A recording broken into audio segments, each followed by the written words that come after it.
Palabras de alegría y esperanza. Es el 25º domingo del tiempo ordinario del año C, el Evangelio de Lucas 16, 1-13. Y el comentario es del padre Fernando Armelini. Un buen domingo para todos. El capítulo 16 del Evangelio de Lucas, que dentro de poco escucharemos, está dedicado enteramente a la administración de los bienes de este mundo. El dinero, por tanto, es un tema que llama inmediatamente nuestra atención.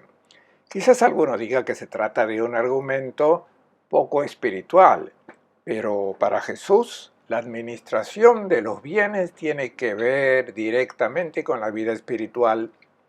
Cuando decimos que es un monje en su vida espiritual, queremos decir que tal vez es alguien que hace mucha oración y meditación, pasa el tiempo en la contemplación. Son cosas bellas.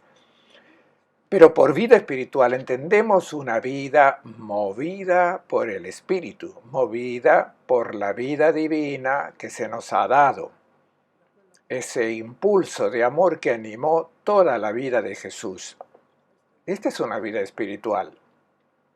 En el lado opuesto tenemos una vida que Pablo llama carnal, es decir, movida por el egoísmo. Ese impulso que nos viene más natural, como pensar en nosotros mismos, hacer lo que nos gusta.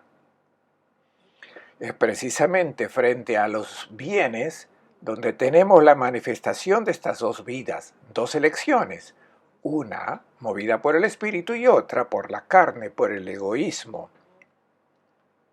Se arriesga el éxito o el fracaso de una vida, tanto para el mundo como para Jesús. Tú decides la relación con estos bienes. Por eso Jesús da mucha importancia al tema. Cuando decimos que una persona ha tenido éxito en la vida, que es una persona exitosa, para el mundo, una persona que realmente ha vivido es cuando ha llenado su vida de bienes, cuando muere es rica en títulos honoríficos, en dinero, tiene muchos diplomas. Esta es una persona exitosa porque adquirió mucho. Desde el comienzo de su vida pública, Jesús dijo lo que es la vida exitosa y lo hace con el término bienaventurado, o sea, felicitaciones. Has utilizado bien la vida. La primera palabra que dice Jesús es precisamente esta: bienaventurados ustedes los pobres, ustedes que han hecho la decisión de llegar a la final de tu vida sin nada, porque por amor lo han entregado todo. Y luego añade inmediatamente: ay de ustedes, los ricos, que llegan al final de la vida llena de bienes porque no los entregaron a sus hermanos que estaban en necesidad. Se han quedado con esos bienes que son de Dios y que han guardado para ustedes mismos. Lo que el mundo llama personas de éxito, para Jesús son unos fracasados. Aquí están las dos vidas. Luego Jesús vuelve al tema. Lo hemos escuchado en las últimas semanas en el capítulo 12 de Lucas. Dice: tengan cuidado, aléjense de la pleonexía en griego, es decir, de esa ansia de tener siempre más y más, de acumular para ustedes mismos. Es lo contrario de la vida espiritual que propone Jesús. El espíritu no te conduce a la pleonexía, a acumular, sino a entregar estos bienes. En el capítulo 12, versículo 33 dice: vendan sus bienes y den limosna, consigan bolsas que no se rompan, un tesoro inagotable en el cielo donde los ladrones no llegan ni los roe la polilla. Entreguen todo. Y en el capítulo 14, versículo 33, justo antes de nuestro pasaje, Jesús dijo claramente que quien no renuncia a sus bienes no puede ser mi discípulo. Aquí está la propuesta de vida que nos hace. Luego, más adelante, en los capítulos siguientes, Jesús volverá a tratar el tema porque es muy importante. El éxito o el fracaso de una vida se decide en esta elección que se hace de la administración de los bienes. Cuando llegue el administrador, le dirás que has guardado todos los mandamientos y Jesús te dirá que todavía te falta una cosa. Vende todo lo que tienes, distribúyelo a los pobres. El capítulo 16 comienza precisamente con la parábola del Evangelio de hoy. Escuchemos. A Jesús decía a los discípulos, un hombre tenía un administrador. Le llegaron quejas de que estaba derrochando sus bienes. Lo llamó y le dijo, ¿qué es lo que me han contado de ti? Dame cuentas de tu administración porque ya no podrás seguir en tu puesto. La parábola que hemos escuchado no está dirigida a todos, está dirigida a los discípulos. Jesús no espera que todos puedan entender y aceptar su propuesta sobre la administración de los bienes de este mundo. Sabe que los paganos seguirán comprando y vendiendo según las leyes del mercado. Se dirige a los discípulos, pues ellos pueden comprender que si se adhieren a su propuesta habrán triunfado en la vida. Aquí está la fortuna del discípulo de haber conocido a Cristo. En la parábola, entran inmediatamente en escena dos personajes, el terrateniente y su administrador. En Israel, en tiempos de Jesús, el latifundismo era muy común. En Israel existen tres grandes llanuras. La llanura del Sharon, a lo largo del Mediterráneo, llanura irrigada y muy fértil. Luego está la llanura de Esdrelón, que va desde el Mediterráneo hasta el río Jordán. Y luego la llanura de Meguido o Armagedón, al noreste de Nazaret. Estas llanuras no pertenecían a los campesinos pobres, eran propiedad de los terratenientes que no vivían en Israel, sino en las grandes ciudades del imperio, en Alejandría, en Éfeso, en Antioquía, y los que administraban estas propiedades eran los mayordomos. Para entender la parábola, debemos tener presente cuál era la relación entre el terrateniente y su administrador. El administrador acordaba con el propietario de la tierra una determinada cantidad de lo que conseguía. Lo que obtenía además quedaba en sus manos, era su comisión. Y ciertamente estos arreglos se prestaban a subterfugios, a fraudes y falsificaciones que estaban a la orden del día, como atestiguan historiadores como Flavio Josefo, por ejemplo. Estos administradores eran personas sin escrúpulos generalmente, que tenían el único interés de ganar el máximo dinero posible. Aclaremos de inmediato a quiénes representan estos dos personajes. ¿Quién es el patrón? El patrón es Dios. Esta es la primera verdad a tener en cuenta, porque si uno cae en el engaño de creer que algo no es de Dios sino nuestro, aparecerán todos los problemas. Si nos sentimos dueños de algo, tenemos derecho a manejarlo según nuestro propio criterio. Son los que nos llevan a replegarnos sobre nosotros mismos para vender, comprar, para enriquecernos, para acumular, porque son bienes que podemos negociar. Pero si en vez son de Dios, tienen destinatarios a los que deben ser entregados. Esta es la primera verdad a tener en cuenta. El patrón es Dios, como dice el Salmo 24 en el primer versículo. Del Señor es la tierra y todo lo que contiene, el universo y sus habitantes. En el libro del Éxodo, cuando Moisés se presenta ante el faraón porque hay males que no se acaban, Moisés dice al faraón, cuando yo levante la mano, el granizo cesará. porque debes comprender que no eres el amo de la tierra. La tierra no es tuya, la tierra es del Señor. Y también el capítulo 19 del Éxodo, cuando Dios habla a su pueblo y le dice, los he escogido porque la tierra es mía. Esta es la verdad que el discípulo debe asimilar, porque es de esta verdad de donde surgen entonces el comportamiento correcto en la manera de administrar los bienes. En el capítulo 4 de la primera carta a los Corintios, Pablo se dirige a esos miembros de la comunidad que están orgullosos de su capacidad y les dice, ¿qué posees que no hayas recibido?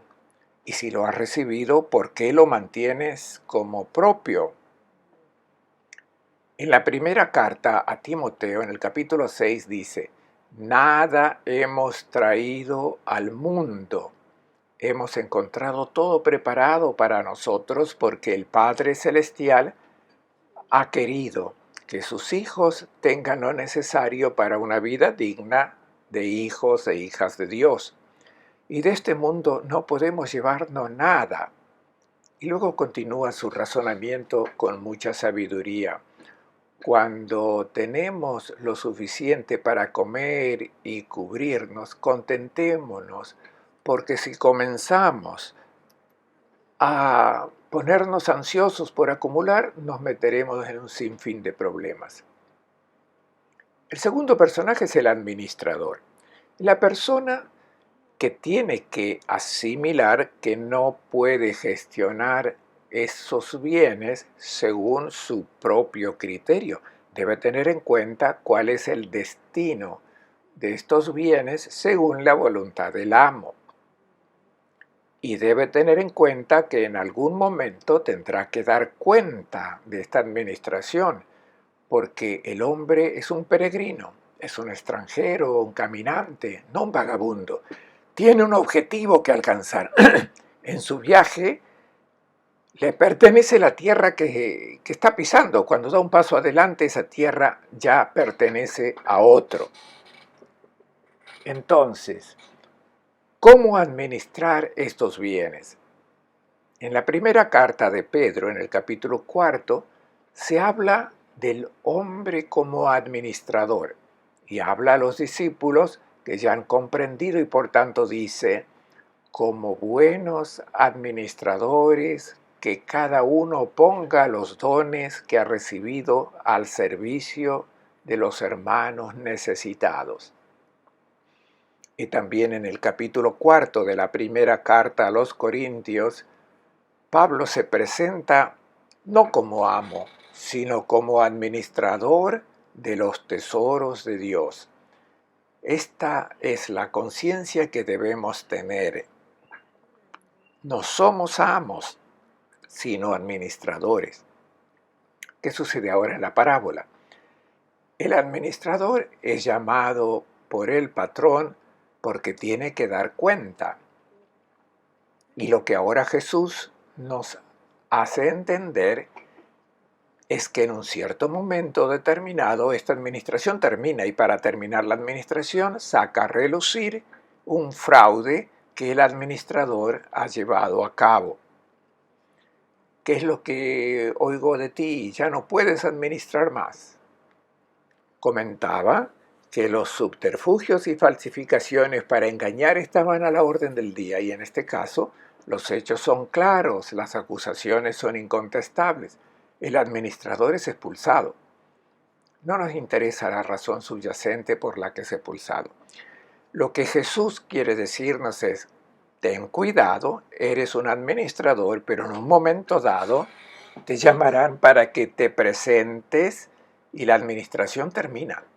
Entras en una condición nueva y en esta nueva vida, en una nueva realidad, ya no puedes contar con los bienes de antes que han pasado a otros. Ya no serán tuyos. Tienes que pensar en tu futuro, en tu nueva vida. Esto es lo único que Jesús quiere que tengamos en cuenta. Si no tenemos presente que la administración acaba, la tentación de confiar nuestra vida a la acumulación de bienes será irresistible. El administrador ha entendido ahora que le quitan la administración. Es el discípulo que ha entendido y luego debe pensar en la vida futura. Sabe que cuando se va del oficio y del despacho, no le quedará nada. Entonces, ¿cómo salir adelante en la vida futura? Escuchemos lo que el administrador de la parábola piensa hacer. El administrador pensó: ¿qué voy a hacer ahora que el dueño me quita mi puesto? Para acabar, no tengo fuerzas. Pedir limosna me da vergüenza. Ya sé lo que voy a hacer para que cuando me despidan, alguno me reciba en su casa. En la segunda parte de la parábola escuchamos el soliloquio de este administrador que ha comprendido que ya no puede administrar y debe pensar en su futuro, en su nueva vida, y se pregunta: ¿qué haré? Es la pregunta que todo cristiano debe hacerse para tomar conciencia de la transitoriedad de la vida, es decir, que la administración en un cierto punto se te quita y entonces pregúntate: ¿qué voy a hacer si tengo que preparar una nueva vida? Si pienso en mi futuro. Si no piensas en tu futuro, ciertamente no actúas con sabiduría porque no tienes en cuenta una verdad innegable. La vida tiene un principio y un fin. Ponte esta pregunta: ¿qué haré con mis capacidades, mi posición social? ¿Qué haré de mis habilidades profesionales? Si pienso en mi futuro, en preparar mi nueva vida, ¿qué voy a hacer con mis títulos? Porque todas estas cosas caducan. Incluso mis títulos en algún momento ya no contarán para nada. Entonces, ¿qué haré? El agricultor evalúa todas las posibles soluciones. La primera, cavar. La excluye inmediatamente porque conoce el trabajo de sus obreros, los ha visto trabajar, los ha explotado sin escrúpulos y se dice que por mucho que trabaje, no puedo mantenerme. Por tanto, es inútil. Otra posibilidad es mendigar, pero dice: soy una persona que siempre ha tenido una gran dignidad, todo el mundo se inclinaba delante de mí, ya no me puedo la gente ver mendigando. No deje de darle vueltas en la cabeza, piensa en la comisión que aún tiene. El patrón no sabe la exorbitante comisión que exige a los agricultores. El propietario ya está contento de que ahora los campos estén nuevamente bajo su control, pero no sabe que este administrador puede cobrar la comisión. Y piensa: puedo cobrar la comisión, pero el dinero se puede devaluar, me lo pueden robar. Tengo el aceite y el grano. El grano lo puedo poner en mis graneros, pero si no lo vendo inmediatamente puede que llegue la temporada de lluvias, se enmohezca y nadie me lo compre. Estos bienes no son de fiar. Sigue pensando y en cierto momento tiene el golpe de genio, se enciende en su mente la lamparita. He comprendido lo que debo hacer. El verbo griego es muy bueno, muy bonito, es eknon. Es un aoristo que indica puntualmente que se encendió en su mente la luz que le hizo comprender lo que debe hacer. Es ese golpe de genio que cada uno de nosotros debe tener si piensa en cómo gestionar estos bienes pensando en el futuro. ¿Cuál es el golpe de genio? Me apoyaré en los amigos. El grano puede pudrirse, el dinero puede ser robado, pero no los amigos. Este fue su golpe de genio, apuesto por hacer amigos. Escuchemos cómo pone esto en acción de inmediato esta su decisión. Fue llamando uno por uno a los deudores de su señor y dijo al primero: ¿Cuánto debes a mi señor? Contestó: 100 barriles de aceite. Le dijo: toma el recibo, siéntate enseguida y escribe 50. Al segundo le dijo: ¿y tú cuánto debes? Contestó: 40 toneladas de trigo. Le dice: toma tu recibo y escribe 30. La tercera escena de la parábola tiene lugar en la casa del administrador, que ha convocado a todos sus empleados que debían entregar la cantidad acordada. Y esto incluye la parte que pertenece al patrón, y esta parte el administrador no puede tocarla porque se le ha quitado la administración. Pero hay otra parte que le espera, su comisión. Los agricultores tienen que entregársela. ¿Qué hace? Renuncia a su parte para hacer amigos.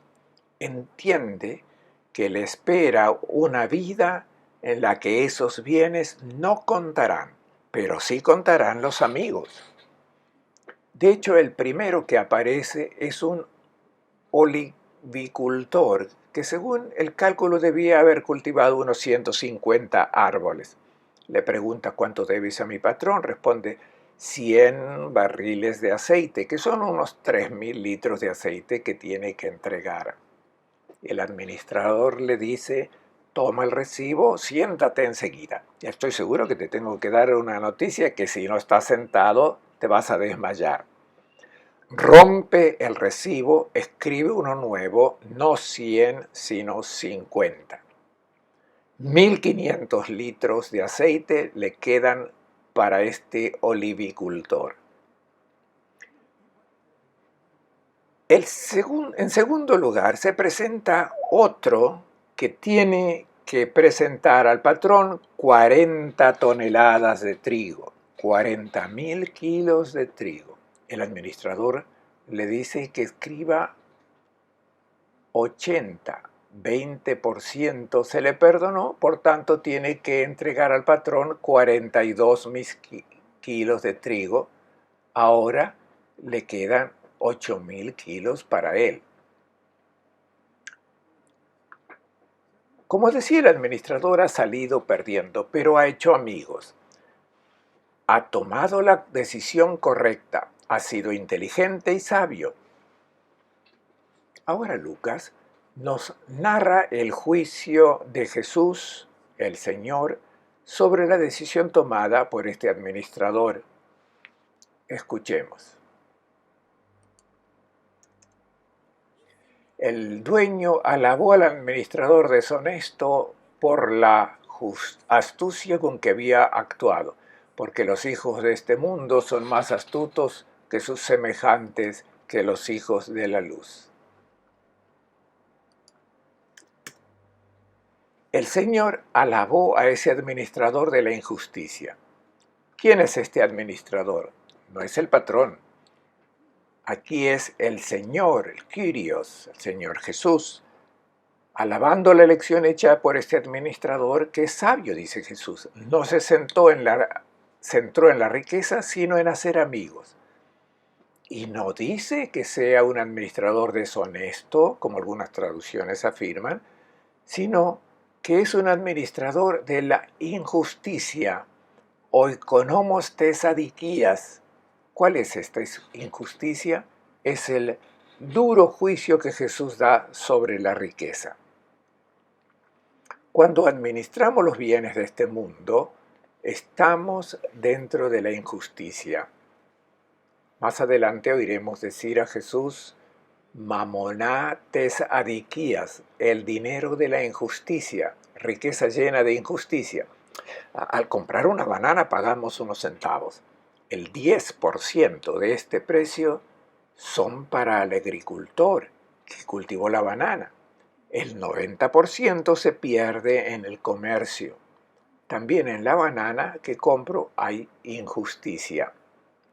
El cristiano debe tener en cuenta que inevitablemente maneja dinero y bienes que están enredados en la injusticia. No se debe asustar, es un hecho, pero puede recuperar ante la justicia todos los bienes mal administrados. El administrador actuó con sabiduría, no con astucia, frónimos. No robó al patrón, ha perdido lo suyo. Jesús dice que es una buena elección. Qué inteligente elección has hecho. Has apostado por los amigos. Has entendido que en la vida futura no son las riquezas las que cuentan, sino los amigos. Y ahora viene una breve reflexión de Jesús que interrumpe el relato. Jesús dice, creo que con cierto humor, los hijos de este mundo, los paganos, los que administran los bienes según los criterios de la mundanidad, compran y venden según las leyes del mercado. Jesús dice que estos son más hábiles que los hijos de la luz que somos nosotros. ¿Qué quiere decir? Observen a estas personas del mundo.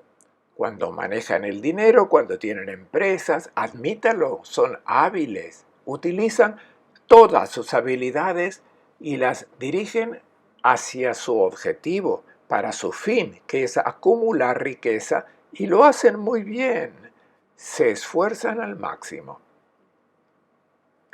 Jesús dice que los hijos de la luz también deben poner todo de su parte, pero en comparación con los hijos de este mundo son mucho más frágiles. Los otros se esfuerzan al máximo, mientras que estos muchas veces son indecisos en el seguimiento del Evangelio y en esta construcción de una nueva humanidad en la que los bienes se gestionan según el criterio del Señor. Me parece, dice Jesús con cierto humor, que los hijos de este mundo están más interesados en acumular riqueza que ustedes en acumular riquezas en el cielo. Y ahora viene la aplicación de la parábola que Jesús da a los discípulos y por tanto a nosotros hoy. Escuchemos lo que sugiere. Y yo les digo que con el dinero sucio se ganen amigos, de modo que, cuando se acabe, ellos los reciban en la morada eterna. El que es fiel en lo poco, es fiel en lo mucho. El que es deshonesto en lo poco, es deshonesto en lo mucho. Si con el dinero sucio no han sido de confianza, ¿quién les confiará el legítimo? Si con lo ajeno no han sido de confianza, ¿quién les confiará lo que les pertenece a ustedes? Un empleado no puede estar al servicio de dos señores, porque odiará a uno y amará al otro, o apreciará a uno y despreciará al otro. No pueden estar al servicio de Dios y del dinero. Hemos escuchado 4 sugerencias que el Señor nos da hoy. La primera es la más importante porque es la síntesis del mensaje que quería dar con su parábola.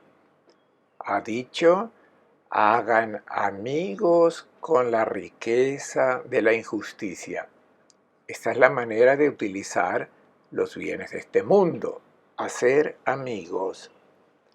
La llama la riqueza de la injusticia. No es que sea injusta en sí misma, sino que se convierte en injusta en cuanto se empieza a gestionar como propiedad nuestra y entonces hacemos lo que queremos con ella, empezamos a acumularla. Este es el error. Distribúyelas para hacer amigos. Jesús no condena los bienes de este mundo porque es a través de los bienes de este mundo que creamos amor. Pero en el dinero acumulado siempre hay alguna forma de malversación, de explotación, de apropiación indebida. Jesús te enseña a purificar la riqueza injusta. Cuando la distribuyes para crear amor, se convierte en algo bueno, aunque haya habido injusticia. Luego hay otras dos sugerencias para que reflexionemos. Contrasta dos realidades: los bienes de este mundo y los bienes del mundo futuro. Ten cuidado, dice Jesús, porque los bienes de este mundo no duran para siempre y estás tentado de considerarlos un absoluto y por lo tanto de idolatrarlos. Es un peligro. Piensa en los bienes del mundo futuro. De hecho, en esta contraposición llama a los bienes de este mundo cosas que cuentan poco. Son importantes, pero en relación al mundo futuro, estos son realmente de poca importancia. Es la invitación a no idolatrarlos, a considerarlos un absoluto. San Ambrosio lo decía muy bien: no debemos considerar como riqueza lo que no podemos llevarnos, porque lo que tenemos que dejar aquí en este mundo no nos pertenece, es de los demás. Esta es la razón por la que Jesús los llama cosas triviales, no duran para siempre. Y luego dice, riqueza deshonesta. Ya he explicado en qué sentido la llama deshonesta, porque siempre hay algo de injusticia. Él llama, en cambio, verdadera la riqueza del mundo futuro. Y luego llama a los bienes de este mundo riqueza de otros. Esto es hermoso porque todo es de Dios y ha puesto en nuestras manos estos bienes, esta riqueza. Tienen destinatarios, pertenecen a otros. Si uno me da un paquete para entregar a un destinatario y lo retengo para mí, soy un ladrón. Por eso Jesús la llama riqueza ajena, porque tienes que entregarla. La que es de ustedes es la del mundo futuro. La riqueza que has entregado se convierte en tuya y la podemos llevar con nosotros al mundo futuro. Última sugerencia del Señor. Ten cuidado. Un empleado no puede estar al servicio de dos señores, porque odiará a uno y amará al otro, o apreciará a uno y despreciará al otro. No pueden estar al servicio de Dios y del dinero, mamoná, la riqueza, los bienes. A nosotros nos gustaría adorar a estos dos dioses y ponerlos de acuerdo. No es posible porque dan órdenes opuestas. El dinero te dice, yo soy tu Dios. Debes pensar en mí y te daré todo lo que me pidas. Tú le pides a Dios que haga milagros, pero no los hace. En cambio, yo hago milagros. Lo que quieras pedirme, te lo doy. Este es el engaño que te lleva a idolatrar las realidades de este mundo. Jesús te dice que lo emplees de manera sabia. El dinero es bueno, pero es un siervo cuando te es útil para crear amigos, para crear amor. Los dos dioses no pueden coexistir juntos porque el dinero te dice que acumules, que explotes, que engañes, incluso si es necesario, porque entonces siempre tendrás más bienes. Dios te dice lo contrario. Distribuye, comparte, hazte amigos porque les has dado vida con los bienes que Dios puso en tus manos. Les deseo a todos esta sabiduría, un buen domingo y una buena semana.